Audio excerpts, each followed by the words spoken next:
Friends, welcome back to Shri Mahalakshmi home foods అండి.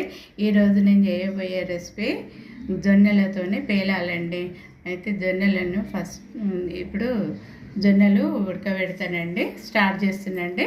ఒక glass జొన్నెలకు 5 glass water పోసుకోవాలండి.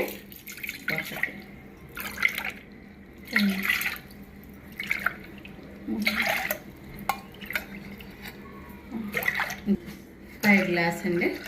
ఇప్పుడు వీటిని వాటర్ మరగబెట్టుకోవాలి. ఇట్లా మరుగుతున్నాయి కదండి, ఈ వాటర్లో ఇవి ఇట్లా పోసుకొని ఉడకబెట్టుకోవాలి. కొంచెం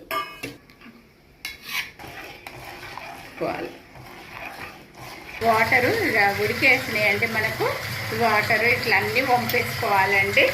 ఇంకా ఇవి కొంచెము ఎండలో పెట్టుకొని అట్లా కొంచెము ఎండలో ఆరబెట్టుకోవాలండి కొద్దిసేపు గాలికి.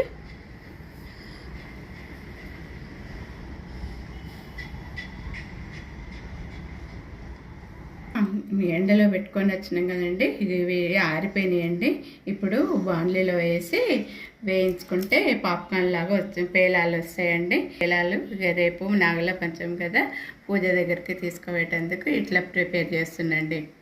ఇప్పుడు ఇట్లా వేయించుకోవాలండి. ఇప్పుడు ఇట్లా వేయించుకుంటే పేలాలు అయితే మనకు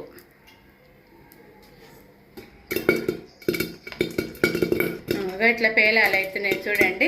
మనకు ఇట్లా మంచిగా చక్కగా పేలాలు వచ్చేస్తున్నాయి చూడండి. అయిపోయినాయండి మనకు.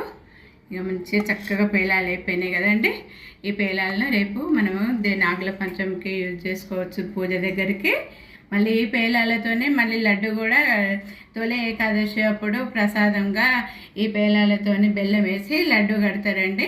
ఇప్పుడు అది కూడా చూపిస్తా చూడండి. లడ్డు తక్కువ క్వాంటిటీ వేస్తేనేమో తక్కువ వస్తాయండి, ఎక్కువ క్వాంటిటీ వేస్తేనేమో మంచిగా ఎక్కువ పూలు లాగా మంచిగా వస్తున్నాయి చూడండి. పేలాలు చాలా బాగా వస్తున్నవి. ఇట్లా మీరు కూడా ఇట్లా హై ఫ్లేమ్ మీద పెట్టి చేసుకోవాలండి. వేసేటందుకు ఇప్పుడు 1 కప్పు పేలాలు తీసుకున్నానండి. నేను ఈ కప్పు పేలాలు తీసుకుంటున్నా. ఇది మిక్సీ పట్టుకొని వస్తానండి. ఇట్లా మిక్సీ పట్టుకొని వచ్చిందండి. ఇప్పుడు ఇది ప్లేట్లకు తీసుకుందాము. పిండి అదే 1 కప్పు బెల్లం బెల్లం వేసుకోవాలండి. ఈ కప్పు బెల్లము వేస్తున్నా. ఈ పౌడర్ కూడా ఇట్లా వేసుకొని తిప్పుకోవాలండి. వేసుకుంటున్నాండి.